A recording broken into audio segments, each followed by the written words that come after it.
Glennon. I'm the Director of Irish Studies, the Center for Irish Studies, and I'm also the Associate Dean for International Interdisciplinary Initiatives. And one initiative that we worked very hard on last year was the creation of the Department of Global Interdisciplinary Studies, which had formerly been an institute.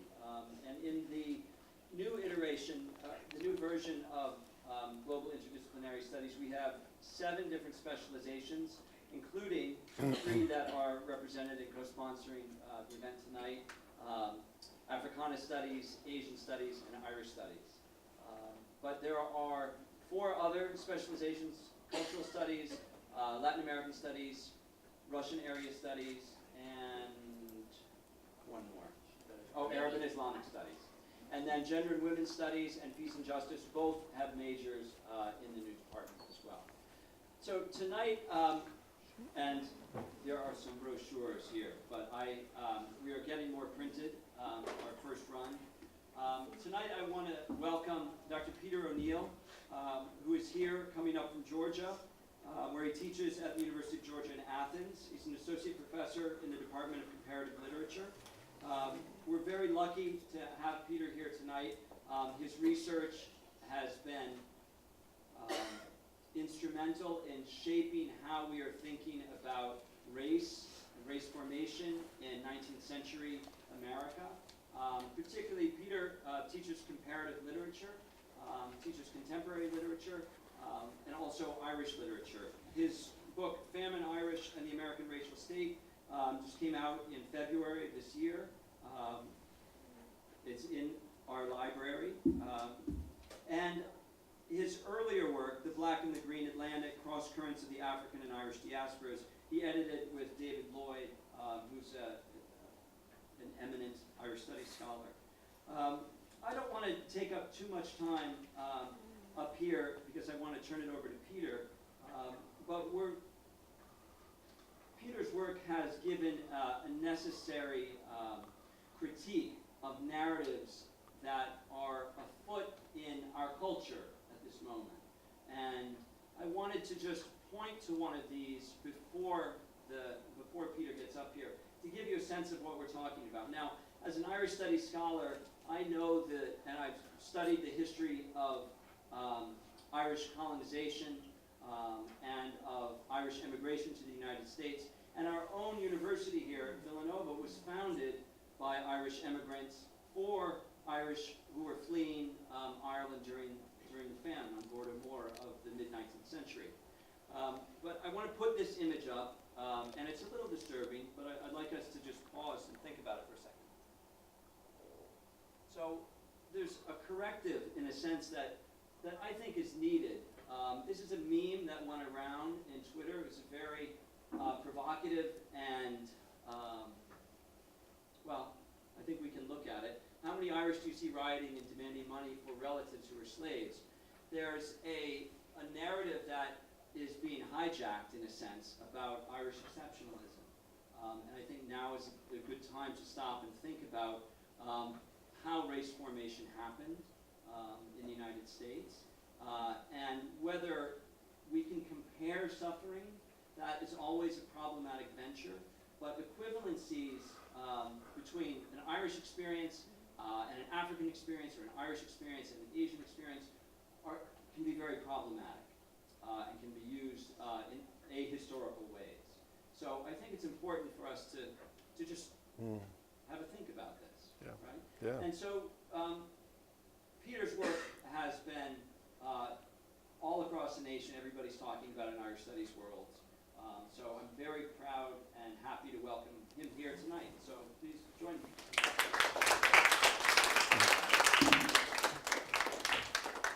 Thank you.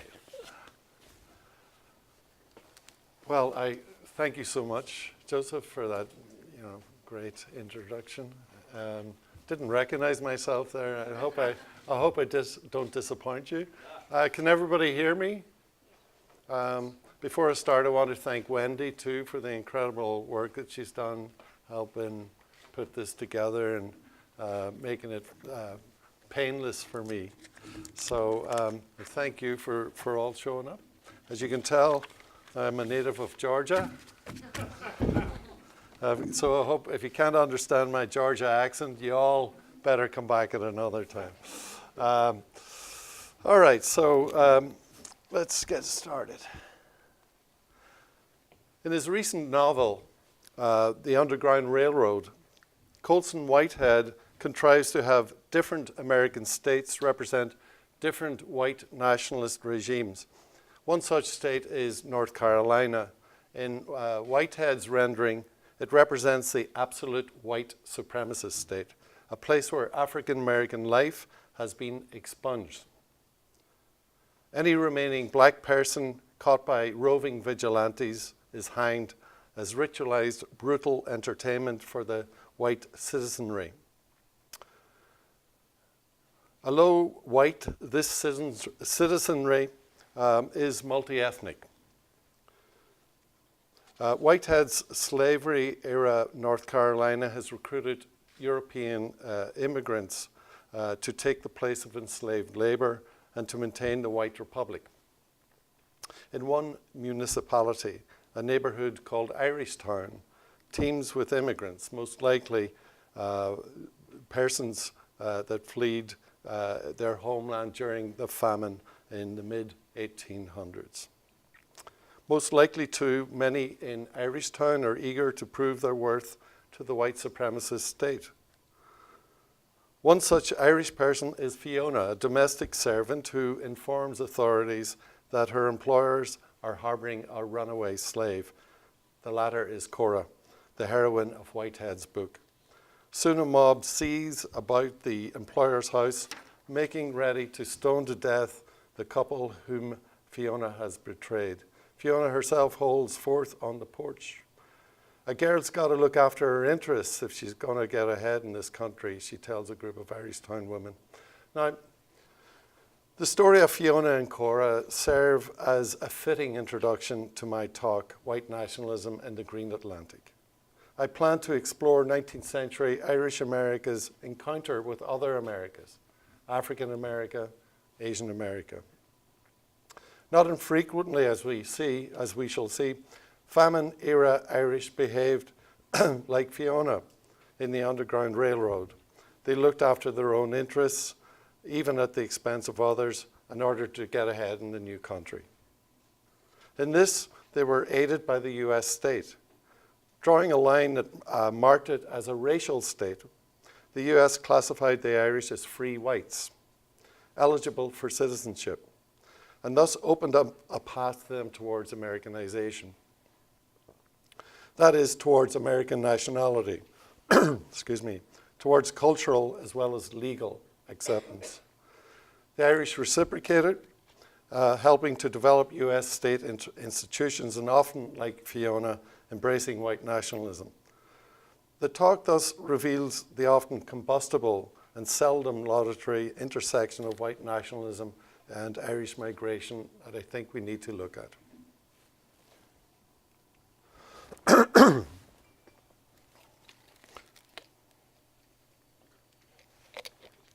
Okay, so I'll begin by outlining my thesis, which I detail in the recently published Famine Irish and the American Racial State. Then I'll test this thesis by looking at encounters between the Irish and others. First, persons of African ancestry, and second, those of Chinese ancestry. Evidence may be found in works of fiction and nonfiction, in Whitehead's novel, for example, and in 19th century African American memoirs known as slave narratives. No Asian American literature in English was published in that century, and so the latter examination relies on other texts, produced mostly by white Anglo-Saxon Protestant and to a lesser extent Irish Catholic cultural imaginary. These include theatre and music hall scripts, newspaper columns, cartoons, and political and legal writings. My book also treats Irish Catholic American fiction and nonfiction, but time constraints prevent me from discussing that today. As my book demonstrates, in the British colonial state, Irish peasants were deemed worthless, a disposable population, according to the English political economist Thomas Malthus. In the 19th century US, these same Irish were seen as invaluable additions to the white nation under construction. Irish-American whiteness is the subject of much scholarship published in the 1990s. A seminal example is How the Irish Became White by Noel Ignatieff, who argues that Irish immigrants to America gained access to the benefits of whiteness over time. I beg to disagree. Ignatieff's depiction implies that there was a time when the Irish were not white in America. That implication, however, fails to account for the impact of US laws. The very first US law on acquiring citizenship, entitled the Naturalization Act of 1790, provided that any alien being a free white person, quote unquote, who had resided for at least 2 years in the United States may be admitted to become a citizen thereof. It confirmed the US as a racial state. That is, a state where race forms a defining characteristic of citizenship. As Michael Omni and Howard Winant argue, through this statute, the American state institutionalized, quote, a racial order that drew a color line around Europe, not within Europe, end quote. For the Irish then, the act constituted a legal act of inclusion, not exclusion. The Famine Irish arrived in the US at mid-century, a time when public discourse struggled to define what it meant to be American. Nativists endeavored to classify the Irish and later Jewish and Southern European persons as non-white. But these efforts failed in large part because the dominant fraction within the US elites required labor to maintain the US state, indeed to expand it, in keeping with the laissez-faire capitalist ethos. Given the US state's racialized underpinnings, only white labor would do. Persons of non-European origin, among them blacks, Asians, Hispanics, and Native Americans, were considered non-white. Immigrants from Europe could increase the pool of white labor, but only if the nativist narrow construction of Americanness was broadened. So the narrative of famine Irish migration to the US thus highlights the duality of Americanness. One aspect is legal, that is citizenship. The other is cultural, and that is nationality. Americanness, in essence, entails the unification of American citizenship and American nationality. In my book, I call this ideal American citizenship. Now, what binds citizenship and nationality together is race, specifically notions of whiteness.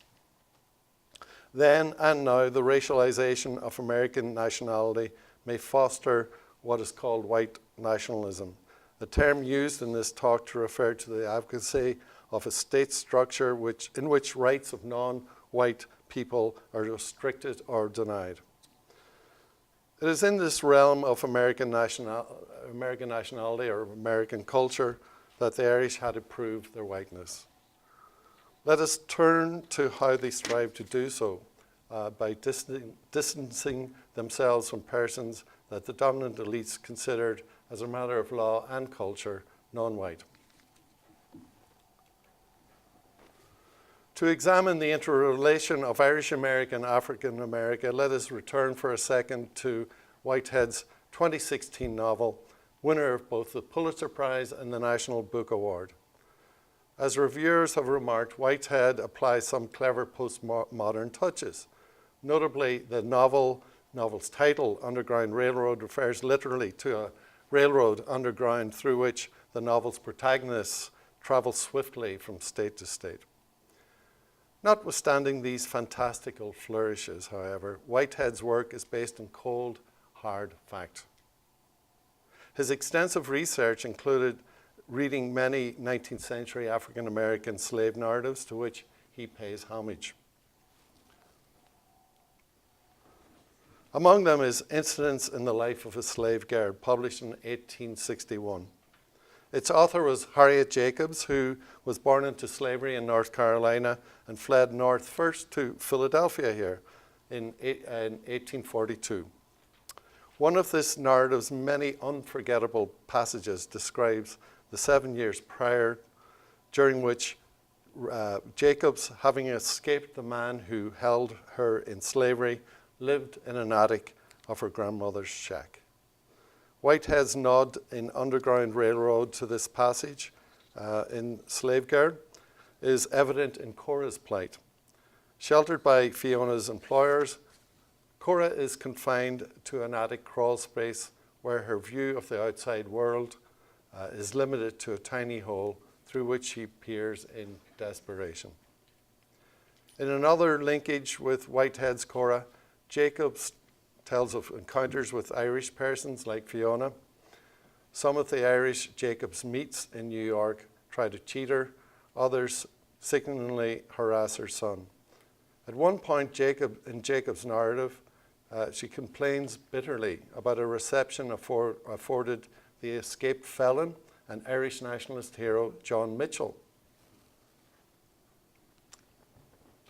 Well versed in the nuances of European Enlightenment, Mitchell proclaimed his desire for Irish freedom, even as he espoused institutional slavery in the US South. Although he never held persons in slavery, 2 of his sons died in the Confederate uniforms, and he himself became a prolific propagandist for the Confederacy. As I've written elsewhere, Mitchell perversely appropriated the trope of the slave narrative in Jail Journal, his memoir of escape from British incarceration in Van Diemen's Land, now called Tasmania. A few years before the US Civil War broke out, Mitchell spoke at a New York crowd, repeating ideas that he had voiced at rallies in San Francisco and cities in between.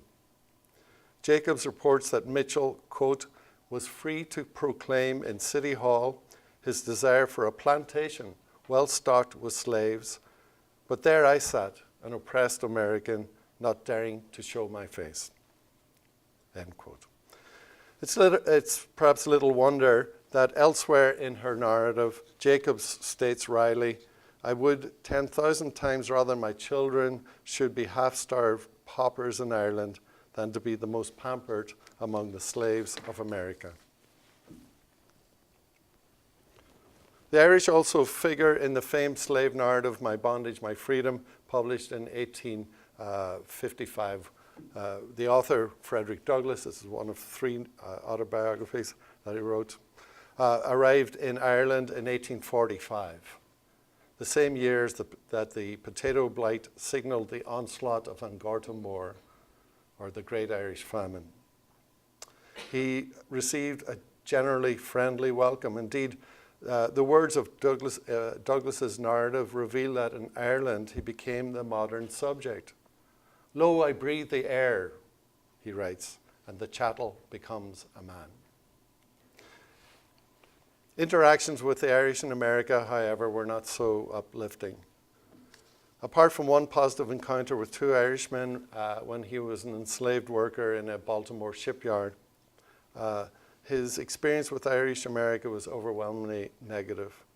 His narrative refers initially to Irish people as, quote, warm-hearted, generous, and sympathizing with the oppressed everywhere when they stand upon their own green isle, end quote. But that sentiment shifts abruptly.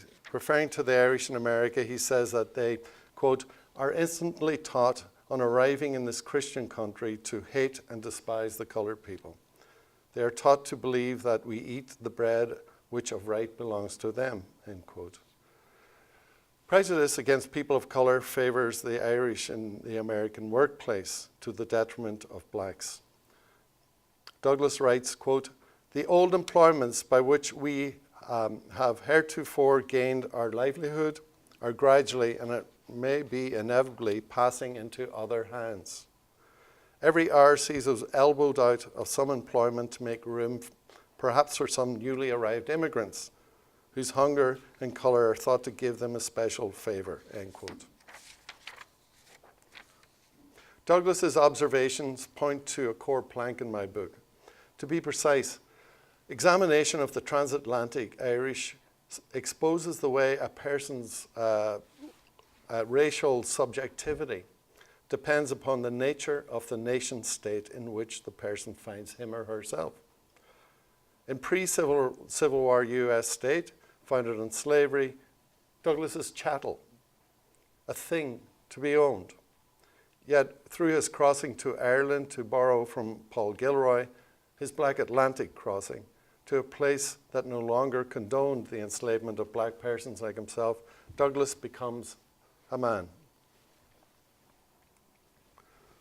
Conversely, in the same British colony, Indigenous Irish are almost abstract, a disposable population.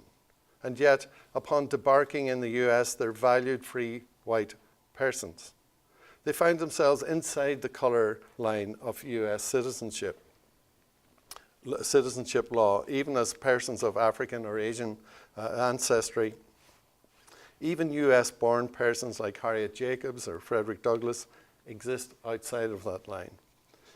In the mid-1840s, then Famine Irish and Frederick Douglass, literally and figuratively, were moving in opposite directions, one on the Black Atlantic and the other on the green. In the decentralized US state to which the Green Atlantic journey brought them, many Irish thrived. Certain Irish practices that the British colonial state had considered anathema, such as clandestine organization and violent resistance, proved assets within the US state in formation. The Irish deployed these practices for the benefits of political machineries and racialized institutions. As soon as some Irish were admitted to employment in occupations as varied as domestic service, fire companies, or the building of the Transcontinental Railroad, they endeavored to entrench patronage for other Irish laborers.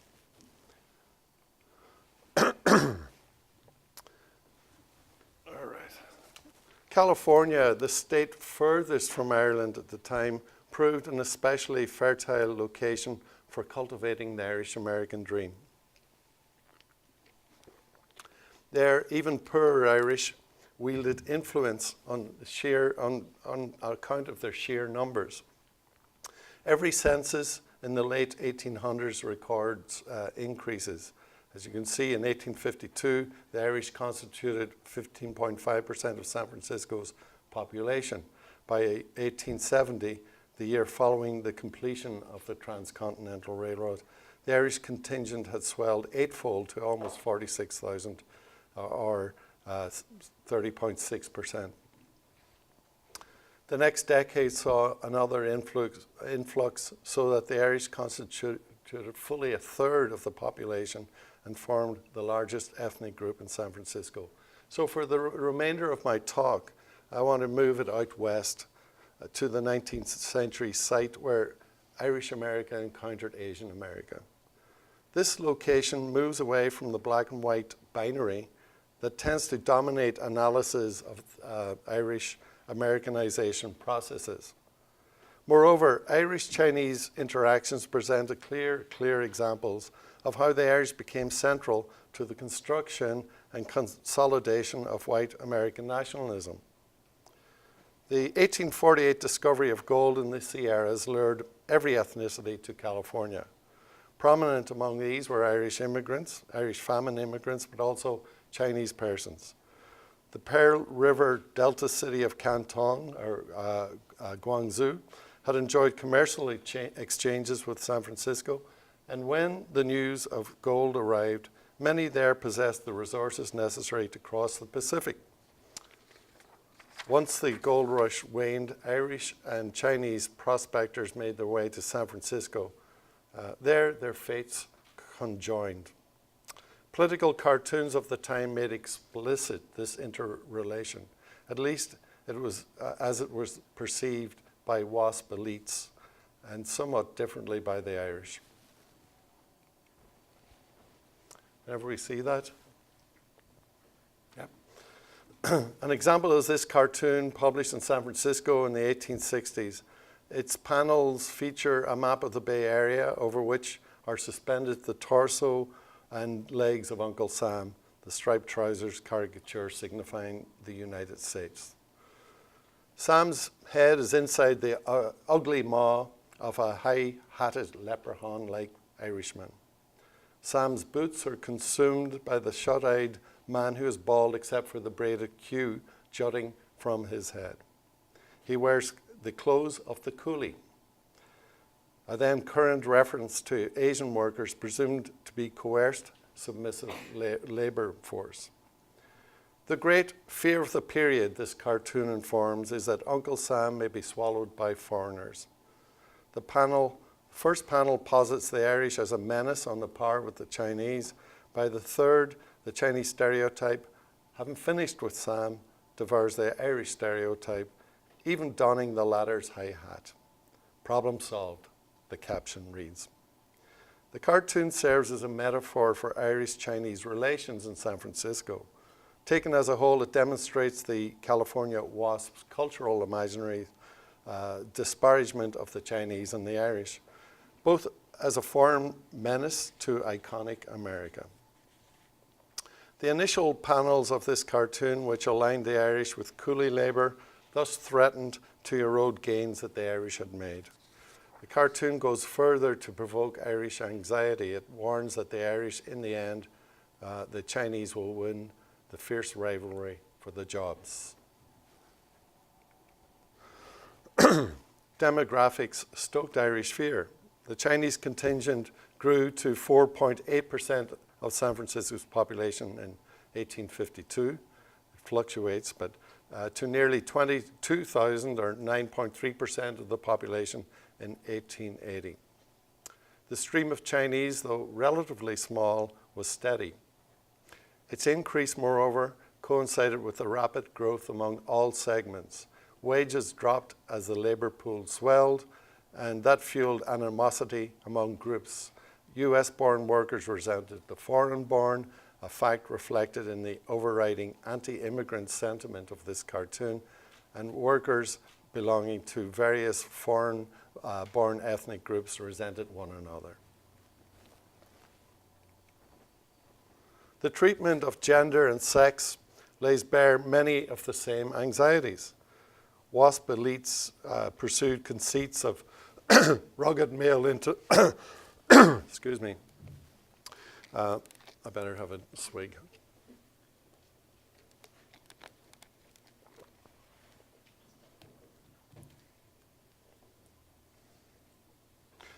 So WASP elites pursued conceits of rugged male individuality and true, that is, naive, chaste, and fragile American womanhood.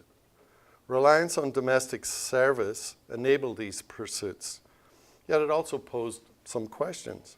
Why would a rugged male individual leave a Chinese manservant alone with his wife?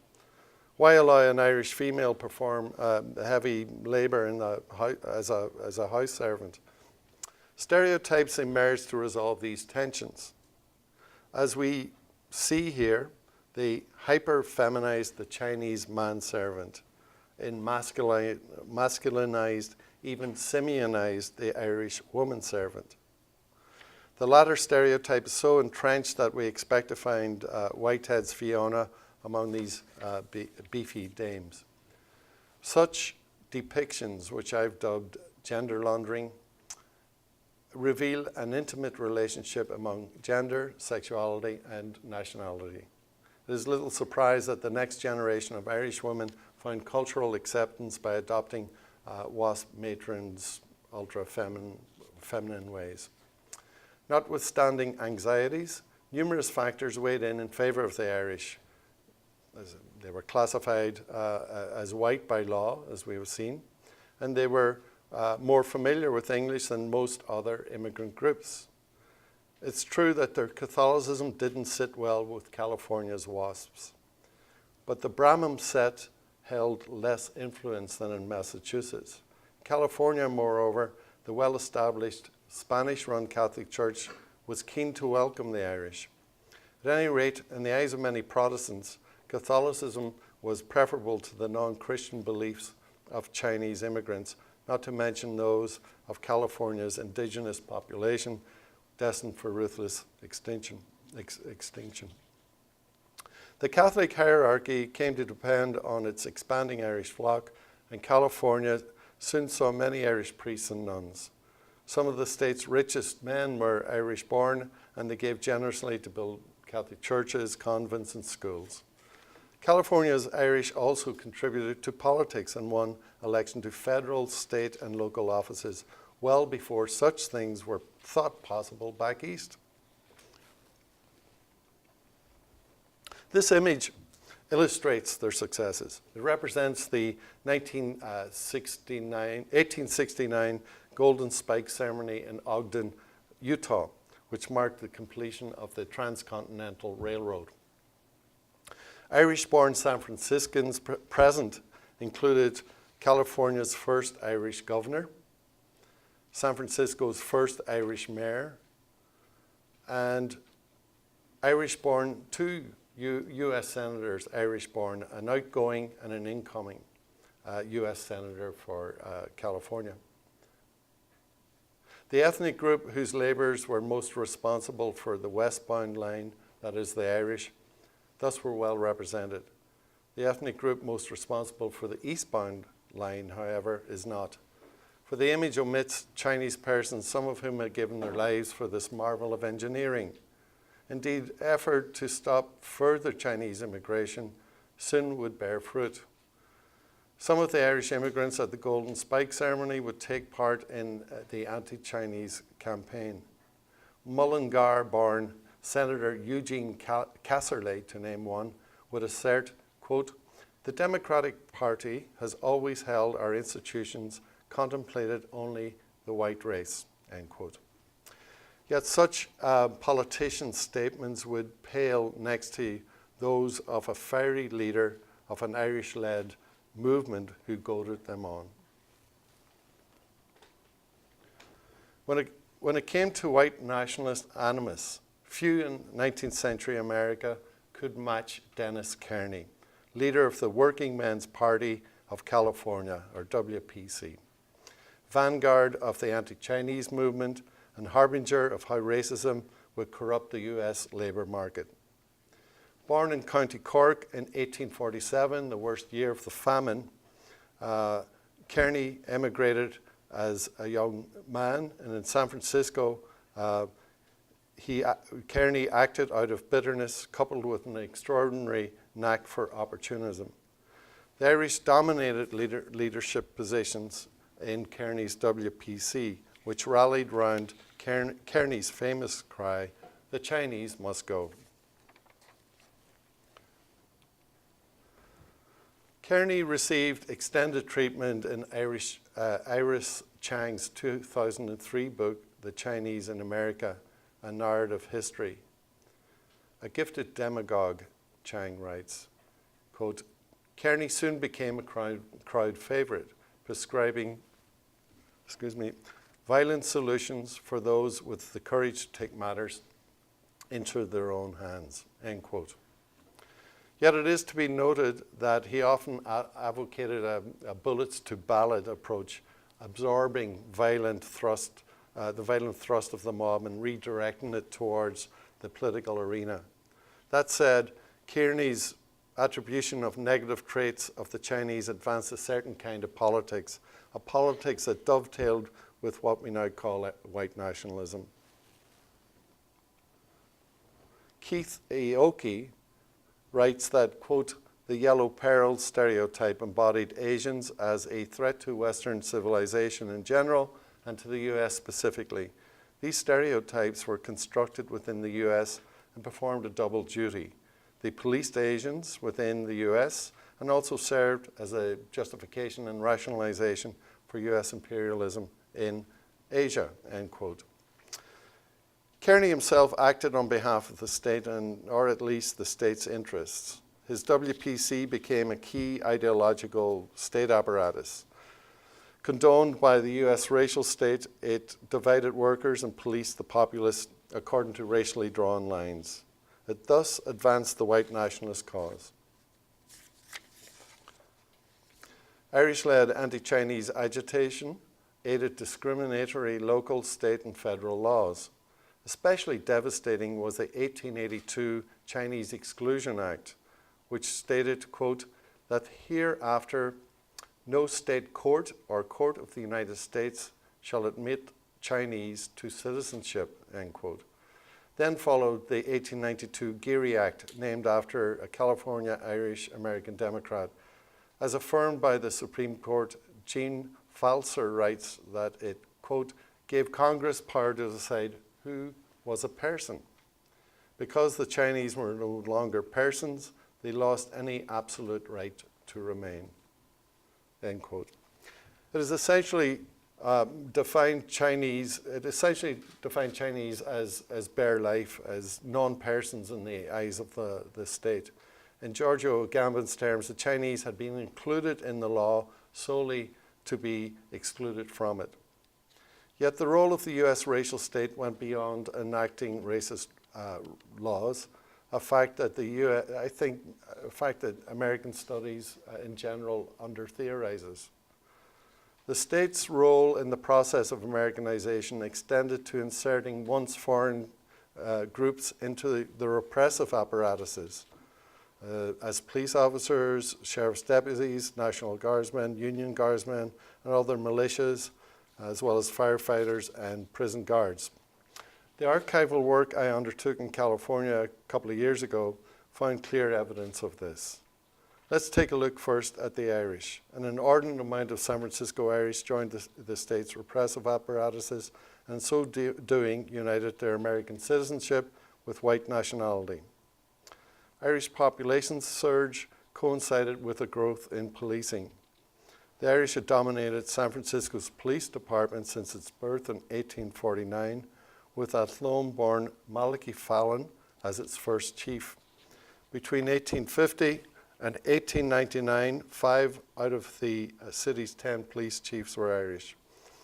Well over half of the 329 officers listed in the municipal report of 78-79 were Irish. City Hall extended no welcome mat to the Chinese. Applicants were denied entry into the police force. Indeed, the Chinese community was subjected to heightened police scrutiny. The Irish policed both sides of the barricades, as Kevin Mullen, an historian and retired San Francisco police captain, has described, and as Aoki has theorized. In non-official ranks, the largely Irish members of Kearney's WPC were engaging in a policing function through anti-Chinese violence.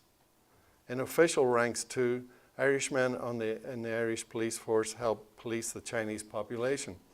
Among the first initiatives of Irish American Police Chief Patrick Crowley was to set up in 1879 a Chinatown squad depicted here.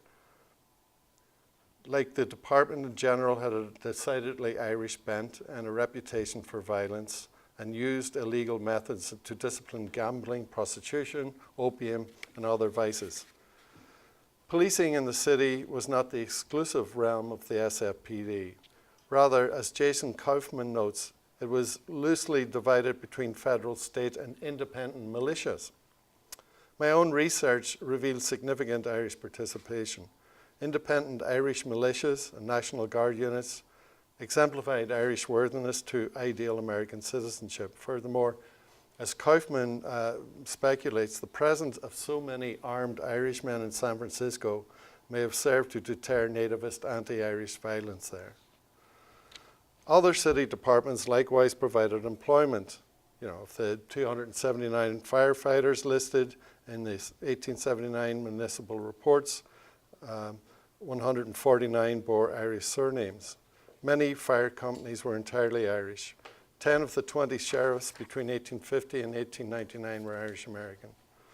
Matthew Noonan elected on an anti-Chinese ticket, and 4 other sheriffs were natives of Ireland. In 1880, 12 of the 21 deputies and 10 of the 15 jailers had Irish surnames. So the Irish occupied positions at all branches of the civil service, at local, state, and federal level. And they were very prominent in the teaching corps. By 1880, then, many Irish in San Francisco had arrived. Their hold on US citizenship defined as much by who they were not, they weren't Chinese, as who they were.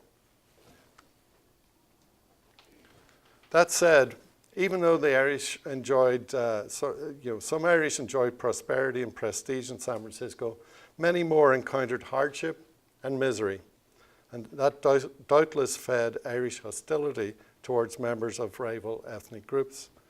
One Chinese immigrant, Li Chu, complained bitterly in 1877 that, quote, "the Irish filled the almshouses and the prison and orphans asylums," end quote. The figures bear him out.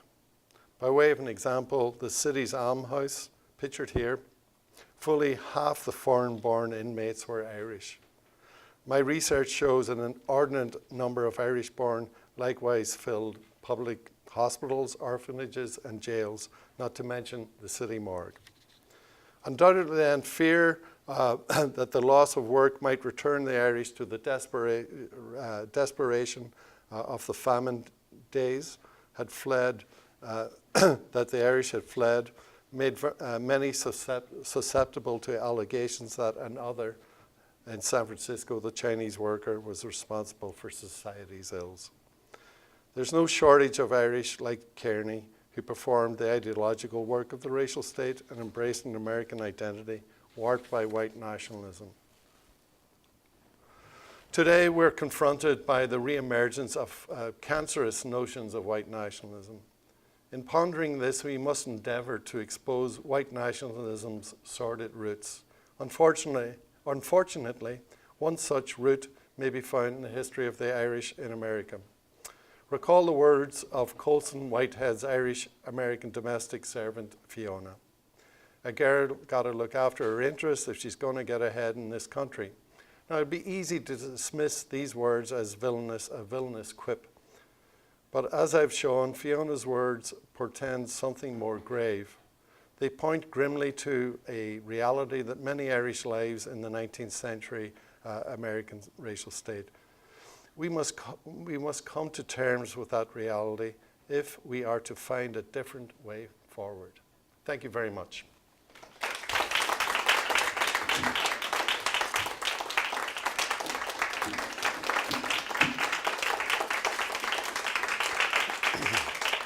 Thank you. Thank you. I know it wasn't the most uplifting of talks. But I think we have time for some questions if Yeah. people have questions. Please feel free.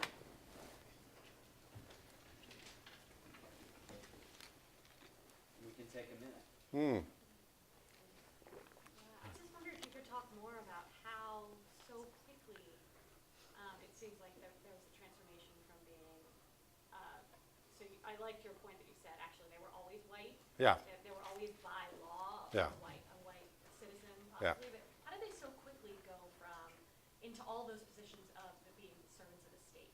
Yeah. And how so quickly could you not become a citizen as a Chinese person or work in the police department? Could you talk a little bit more about Yeah, that? absolutely. Thanks. Good question. Well, I go to San Francisco for a reason. It was faster there. The Irish progress was faster there than anywhere else in the United States. We had a Irish mayor, 17 years before Boston. Irish police chief. An Irish-born senator. Who knew in 1869 the U.S. Senate had a Galway man as a senator? And he was replaced by the Mullingar man. So they made so many more advances, so many quickly. And San Francisco wasn't a city really until 1849. And so the Irish arrived in large numbers, and police were needed, and they were able to get organized politically. There were nativist factions, but they were overwhelmed by the sheer numbers of Irish. And one of the things, I haven't really talked about it at length, but the religion of the Famine Irish was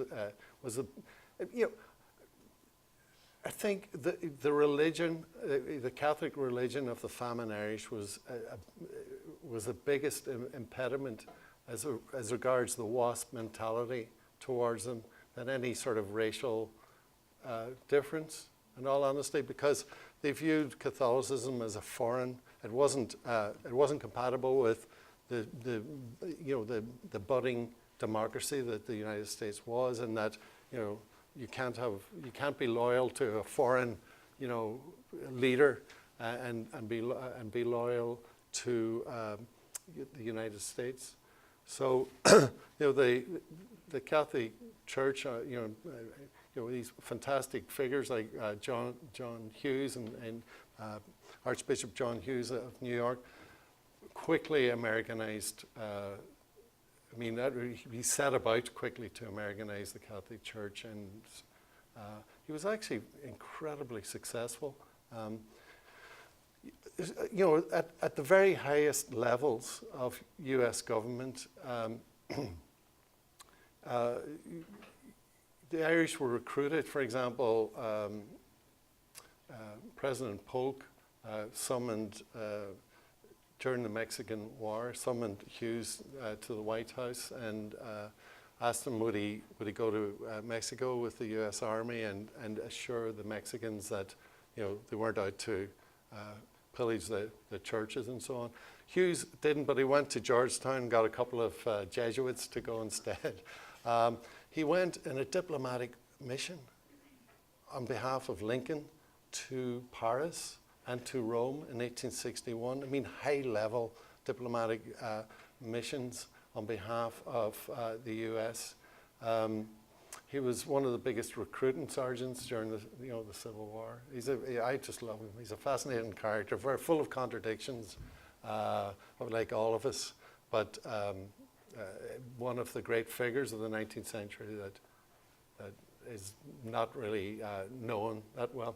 But so that's why I kind of use California as a way to show, you know, that the pathway that was denied others and was made possible. Yeah.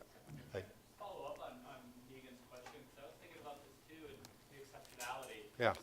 But the only other place I can think of that's been written about is Butte, Montana, right, which is an Irish town, right? Yeah. And so that is the question is in this Irish America, and I get this contribution to this repressive state and their participation in it.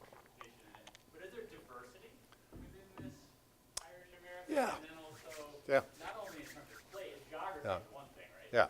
But also in time. Yeah. So, and I know what you're focusing on here Yeah. is Famine Irish. Yeah, yeah. But if you push it back earlier, and you think about Presbyterian Yeah. Yeah. Irish, right? Yeah. Yeah. And I mean, so I'm just curious how this stacks up. Yeah, I mean, of course, there were great exceptions, and Irish people who fought for you know, the rights of Chinese.